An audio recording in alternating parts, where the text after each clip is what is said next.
On Tampa online. We're doing another one of our online interviews this afternoon. Of course, we're still not allowed to meet in person, so we're trying to carry on the tradition online here. By the way, if you have any questions, be sure to post them underneath the live feed or to the right if you're looking on your PC. Today, we're excited to have Hank Hine, the leader of the Dali Museum. Hank, tell us about the impact of the Dali Museum. It draws people from all over the world. It's one of the great jewels of our area. Tell us about who it draws and how and what you all do, please. Sure, I will. Happy to do so, Bill. Happy to be with you and your listeners at Café con Tampa. So you can see I'm in the Dali Museum. Aside from two security and a couple of facility people doing necessary improvements, those are the only people in the museum. And that's quite a change from our normal impact. We usually would have around 400,000 people a year. And we would have an economic impact well beyond what people actually pay to go to the Dali Museum. $150 million a year impact on the area from visitors coming from all over the world. We get something like 80 countries. And in our season, which was interrupted by the COVID, we would be seeing 2,000 or 3,000 people a day. So 500,000 visitors a year and making quite an impact. And we're proud that the impact is also educational, and they're seeing artworks and they're seeing mediated experiments that can't be seen anywhere else in the country. How many pieces did you say the Dali Museum has, and how big is it compared to the one in near Barcelona? Yeah, the one near Barcelona is in Figueres, and it started with largely the works that Dali hadn't sold when he died. But then they were very good about acquiring work. So it's a big collection. We have 2,000 works. And ours is the most comprehensive collection of Dali in the world. It has works from every era, from the Surrealist period to what he calls mystical, nuclear mysticism, and everything that you might imagine Dali has done, you will find an example of here at the Dali Museum. Do we have the largest collection of what I would call the masterworks, the giant ones that he had to cut the hole through the floor to paint? Yeah, we have 7 of those, Bill, and the largest accumulation anywhere else is 3, I think, in Figueres. And can you tell us how St. Petersburg and Tampa area got this collection? You know, it's a great story. It was totally by chance, and the people who were responsible for a lot of it civically are still alive, which is terrific. So one guy, Jim Martin, was a young attorney. He just passed the bar. And when you pass the bar in the late 70s, the Wall Street Journal would give you a free trial subscription. So there's Jim. He's received his free trial to the Wall Street Journal. He opens up the paper and he reads a headline that says, "The art world dilly-dallies about the Dalis."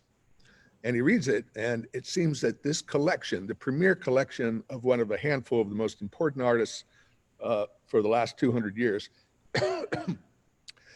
cannot find a home. This private collection is trying to give their collection to museums, and the museums are trying to cherry pick it. So they have hundreds and hundreds of Dali works, paintings, drawings, prints, watercolors, sculptures. And the Cleveland Museum says, well, we'll take these 3. And the Morrises, Reynolds and Eleanor Morse, who put this collection together as a kind of love affair since the early 40s when they first met, their wedding gift to each other was a Dali painting. Oh. They say, no, that's not why we put this collection together to give you 3. You have to take them all. So they said, we can't take them all. So that was the quandary that they were in. So the dilly-dallying was museums not being able to figure out how they could accommodate this huge collection.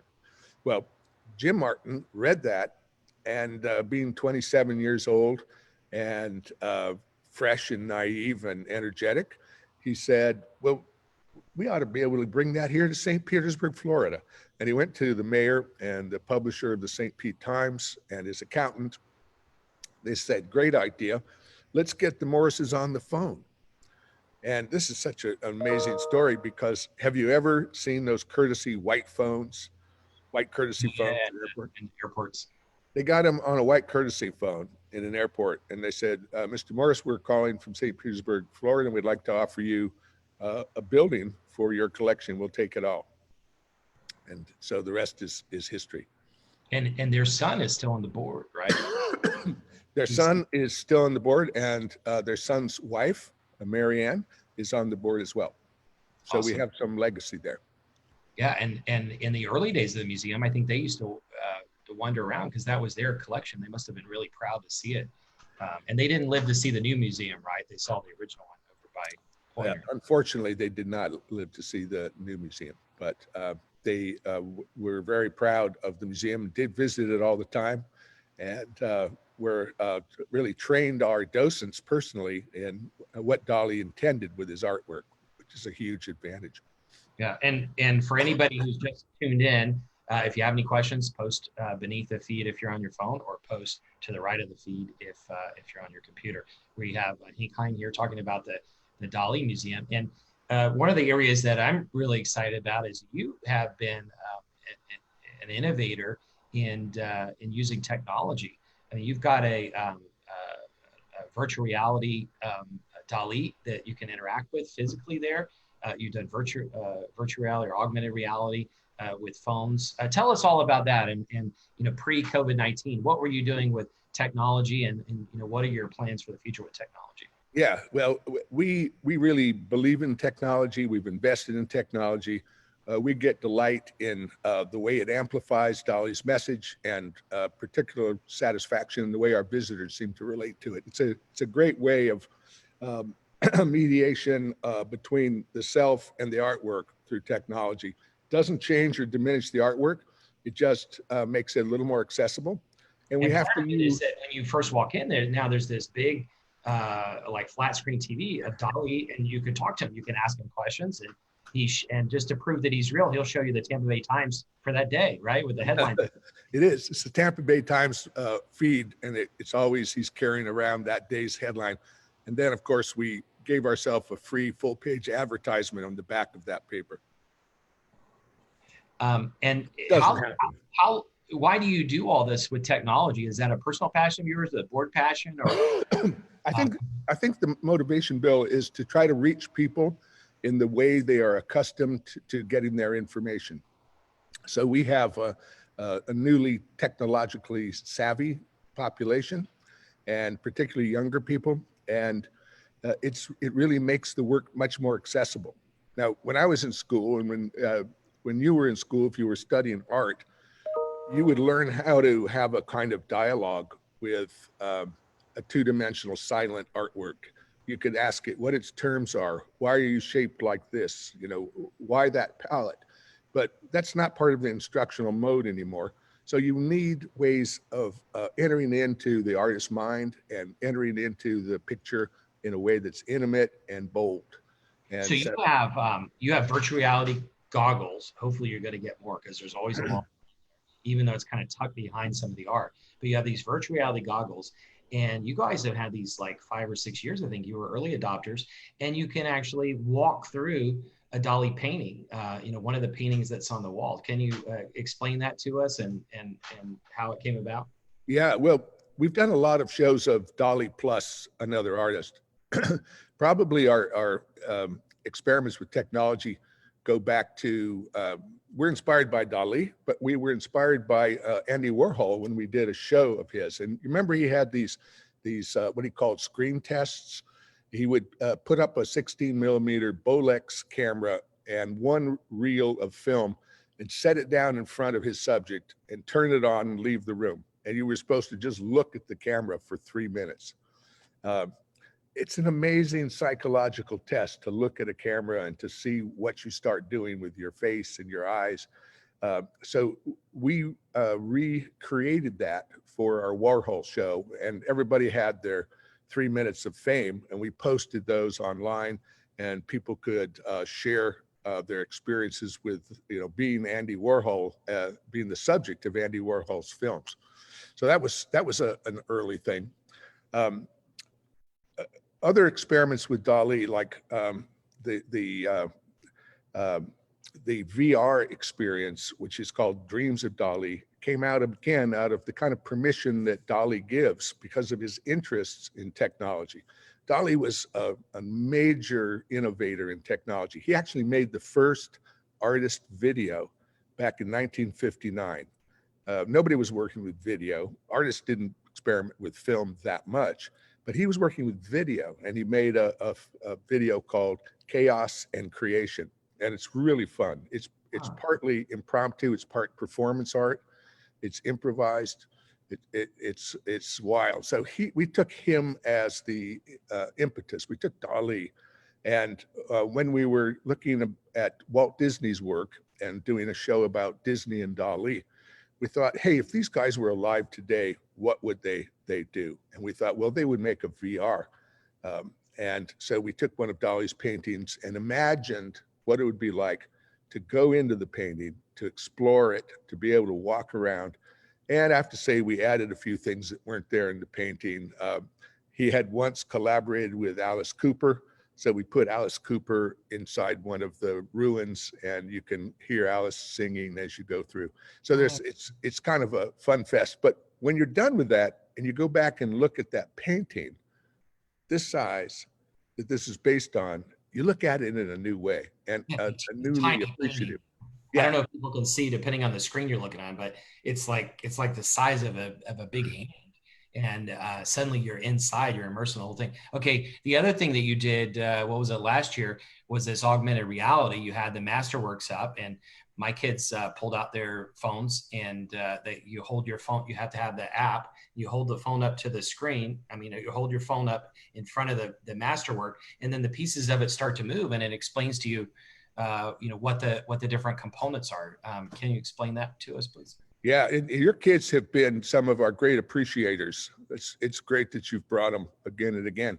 That one is so educational because we did this with the paintings that are called the Masterworks, and they're really anthologies of all his interests. So he spent a year on each of these paintings. So you can imagine with Dali's mind that these things are really complicated paintings, and there's a lot of stories to tell within them.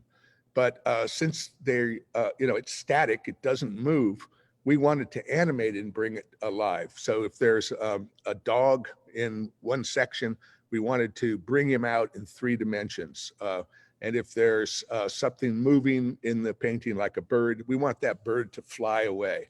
And it allows you to see things in the paintings that a docent might point out to you, but when they're animated, you appreciate them much more intensely and immederly. Yeah, you see. So that was the motivation there. And some of that's online right now, isn't it? It's on your website. And those, there's an app, a Dali Museum app, just one app. And if you hold, when you open that app, if you hold it up to one of those 7 images, you can experience it just in the pages of a book or on our website by just opening that up. So we took the museum and put it out into the world in that way. And is the entire collection on the website now? And what about the Dreams of Dali? Any of that on the website?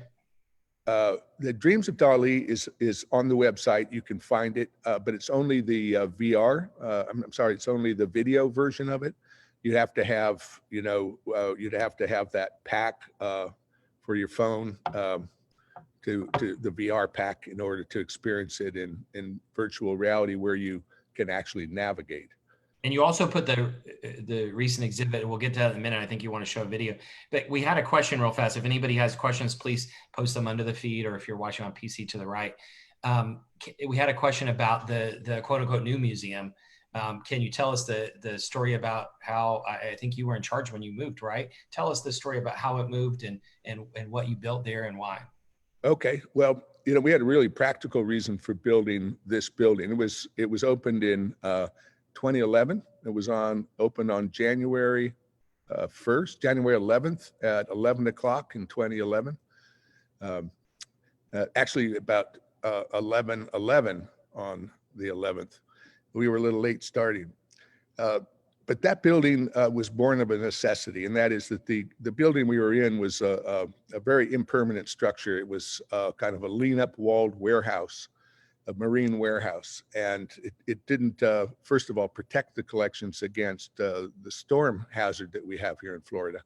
And it also just didn't give the amenities that we have now and that visitors come to expect. That is a theater for orientation, an assembly place, a cafe, things that can make the experience much fuller and more pleasurable. So Now, we put that together. When I explain it to people, tell me this is wrong, and you've given me a tour, Jan Weymouth's given me tours. The way I think of it is because of hurricanes now, that was a worry with the old building that it might get blown away, right? So you've got this very valuable collection. You've got kind of two huge concrete bunkers. Part of it you can see behind you, and then connected with this glass, and then you've got the double helix behind you. Can you just talk on a highlight about some of the design elements? Yes. So that helix behind us is a beautiful, elegant rendering by Jan Weymouth of an idea I had to actually make a double helix. And I wanted to have a double helix escalator. And so that you could, in a double helix, the two strands never meet. So you would be going up or down and you would see people going around the circle. You'd never contact them. But Jan Weymouth disavowed me of that, showing me the repair statistics on escalators. They're down about 60% of the time. So, and then he had a nice design for a double helix staircase. And we took that to my governing board, and they asked me a really difficult question, really unfair, I think. They said, Hank, how much more does a double helix cost than a single helix? And I think, Bill, you can, just to truth in advertising here, mention that you are a trustee of the Dali Museum too. And you can imagine being in that fiduciary responsibility and having to say, how much more is it for a double helix? Well, it was twice as much. So we ended up with one very beautiful helix. But the museum is spectacular. We lavished attention in the public areas, but it's rather economically built. It was built in the last recession. It was built for like $400 a square foot, which is pretty amazing. And now you know as well that we're looking to expand and create a second attached building just to engage people in interactive shows. Yeah, so the Dali has announced what he's about to say. The Dali has announced a big expansion, which I think has been approved by the county and other groups, and it was slowed down a little bit maybe by COVID-19. But tell us, sorry, I interrupted you. Tell us about that, please. Yeah, so we've been encouraged that the county has promised support from the tourist taxes, to which we contribute mightily ourselves. But it will drive a lot more visitors because it's going to be a kind of mediated funhouse in the sense of educational, but also interactive and very, very instructive and diverting. So we're looking forward to opening a new building maybe in 3 years. And it'll have a multi-story parking garage with it too, right? Plus some new technology, VR areas. Yeah, it will. And the parking area will be convertible to museum use if at such time the need and use of automobiles decreases. One thing you have to remember about the Dali is this is the most important collection of a handful of artists. There may be only one or two other collections that are as important to a major artist in the whole country. Philadelphia has the Duchamp collection. So it's something that we take very seriously. We have a real generational responsibility. This building was built for 100 years standards, and we're looking to keep this interesting through technology for a couple of more generations. Let me ask you, if I remember correctly, when Jan talks about it, or maybe when you talk about it, tell me if this is wrong, but the glass on the front, so you take a kind of two concrete bunkers, you put this beautiful Dali-esque glass. But Jan was telling me that he had met Buckminster Fuller, and Dali was friends with Buckminster Fuller, and that Bucky Fuller designed the glass that goes over the Dali Museum in Spain. Did I remember that correctly or not?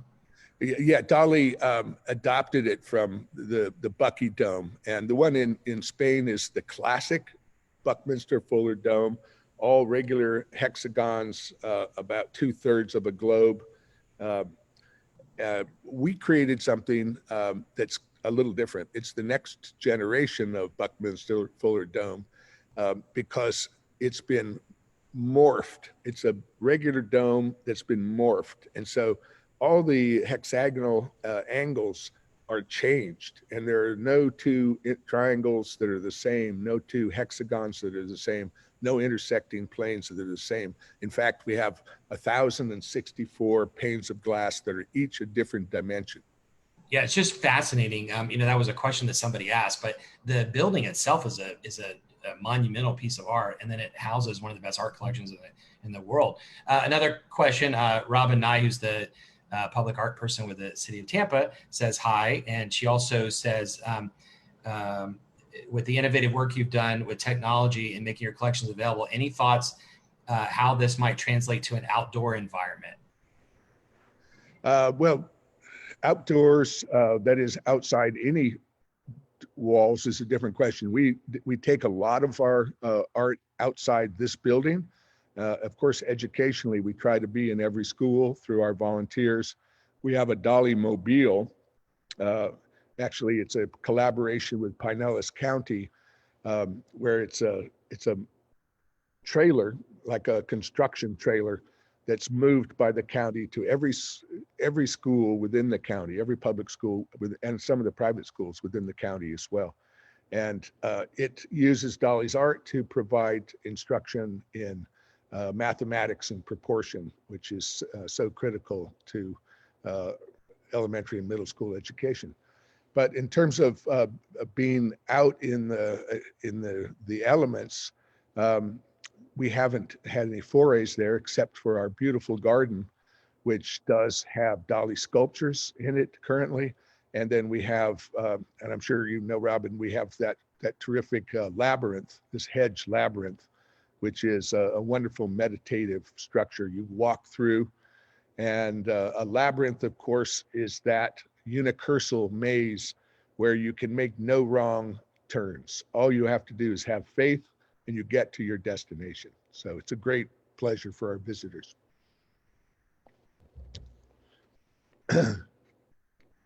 Tell us about this recent exhibit, the Midnight Paris, and I think you have a short video to show us. And that exhibit is now online. Am I correct? It is online. We were only about 2/3 through the run of that when we were first closed by the Grand Prix, and then closed by COVID. So we thought that this is a wonderful show. This is essentially the collection in surrealism of the Pompidou Museum in Paris. So that's the National Modern Art Museum in France. So this is one of the best collections of surrealism in the world, and they loaned it to us for this show. Because there are so many different artists in it, we decided that it didn't really carry on its own the way that a Dali exhibition does. That is, it needed some explanation. So being more and more adept in technology and more interested in using technology, we decided to create a film. And this is a little trailer of the film, which essentially gives you the sense setup for the 30-minute film. This is a 30-second trailer. But I want to show you the 30-second trailer. You'll see what's how we did this. Yeah, and while you're bringing it up real fast, it is available on your website, right? The longer version is there, plus the collection is available. Yes. So it's an online exhibition if anybody's interested. And what's your website, Dali.org or something? Dali.org. Dali.org. Okay. All right, I'll run this. Oops, that's not the one I was going to run. All right, let's look again.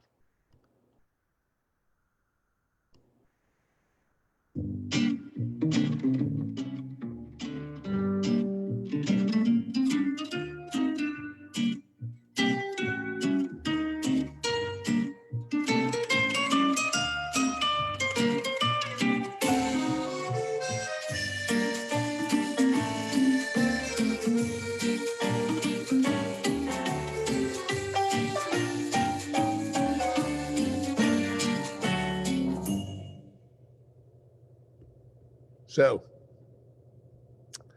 there you have it. So Andre Breton was the guy who invented the movement of surrealism. And he was very doctrinaire and wanted to control all of the surrealist artists to make work that he thought was consistent with his ideas. And Gala, equally controlling of Dali, was trying to nurture Dali, and the two of them were fighting for control. So we thought this gave a great sense of the issues involved in surrealism, and we make them really digestible in this conversation, which is kind of like my dinner with Andre, between Gala, Dali's wife, and Andre Breton, the theorist. It's a shame. It's a shame that people can't see the actual exhibition. I mean, from the architecture outside to the landscaping to the display of the art to the VR and technology to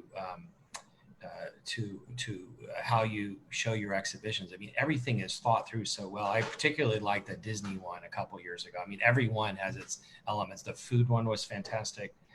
So anyway, that's all available online now, right? Any other exhibitions available online? Well, this active exhibition called Dali Lives is online as well. And this is something that we've been really delighted with, and we're going to make it more interactive than it is now.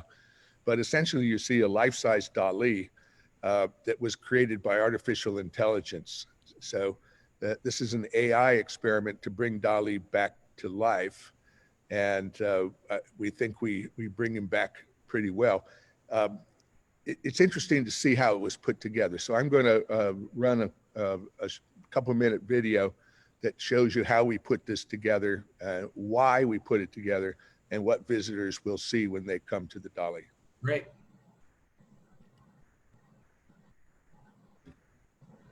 Yeah. And while you're pulling that up, I'll put a little ad in. As Hank said, I happen to sit on his board, but pick your favorite museum and please get their website and their online exhibitions and share them with your friends, because we need to promote our museums as much as possible now. Every museum in the world, every art organization in the world needs support, monetary support, views and clicks. And so, please share these exhibitions that you can find in the Dali Museum, but every other museum in the Tampa Bay region, and whatever your favorite museum is or art group around the world, please.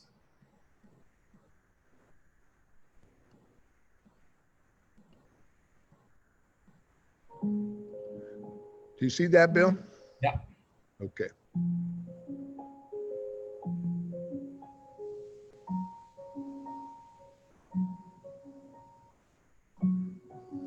Greetings.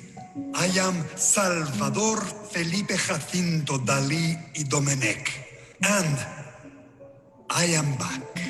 Even though Dali's been gone for 30 years, we're using artificial intelligence to bring him back today. In order to actually train this AI to reproduce Dali's likeness, we've started with finding the right footage of Dali, and then we split that up into frames where he's looking the right way, and we pick the best frames to use for training from that. Our system learns exactly what he looks like and how his mouth moves and how his eyes move and his eyebrows and every little detail about what makes Dali Dali. This is actually a recreated version of Dali. It's not a person playing Dali with makeup. It is actually Dali. We're very careful to use his words so that you learn a lot about what he thought and the way he thought.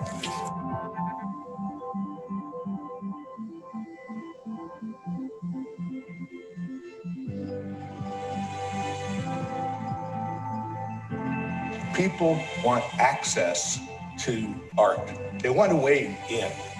It can be through technology, through learning about the artist.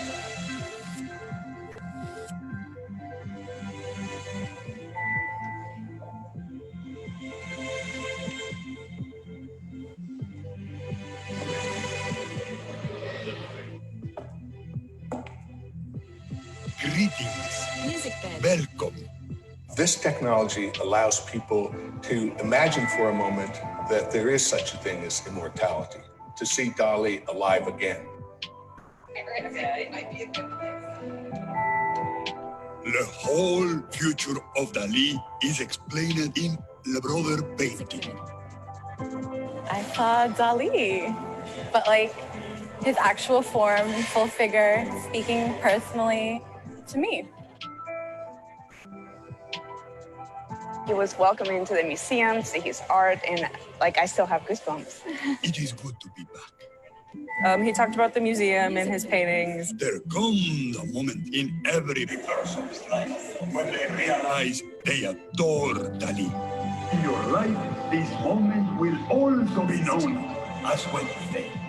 Go tell it to your friends. Mr. Dali, very live.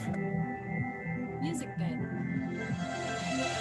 Before you leave, you will take a picture with me? Alors, 1, 2, 3. Music bed. Ooh la la! Would you like me to send you this dream photograph? Follow the instructions.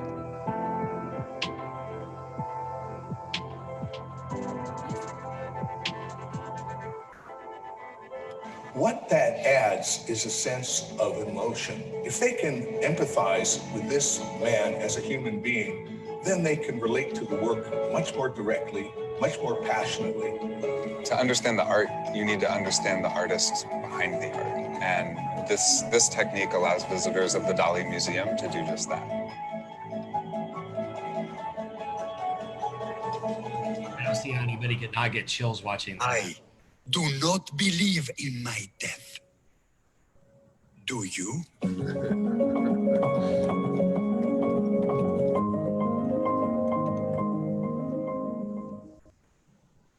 Wow. Thank you for sharing that. I was getting goosebumps too. And I do every time I go there. And, you know, you really feel like you're talking to him. And there's some version of that on the website too, right? Yes, yes, there is. And some of the, I don't know about that one in particular, but some of the AR work that you've done is done by local firms in St. Pete, right? Right. And this movie that we shot was shot at the Cassis restaurant on a Monday night with a local filmmaker and local actors. And I think it really looks good. It looks terrific.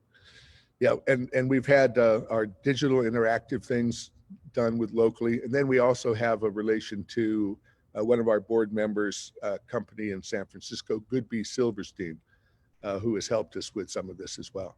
It just shows the amazing talent that we have throughout our region and how all these collaborations go on. And I'll ask you 2 other quick questions and then I'll let you go. But that ties into creativity in the arts as an economic engine. I mean, the museum itself is a huge economic engine because you have people flying in from all over the world to go to the museum and they spend money in hotels and restaurants.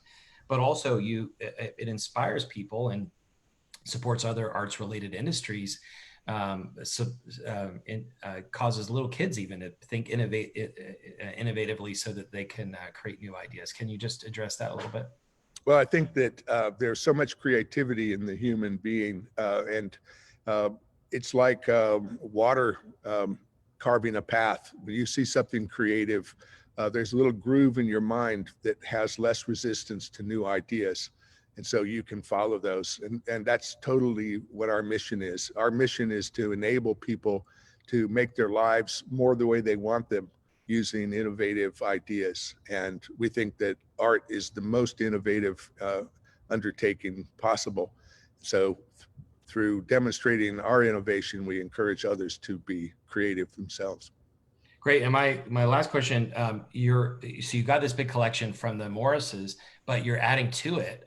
Can you tell us how much you've added since the beginning and how much you add a year or every few years? Well, the Morris collection is really the foundation of the Dali Museum. Most of the great paintings were collected by Reynolds and Eleanor Morris.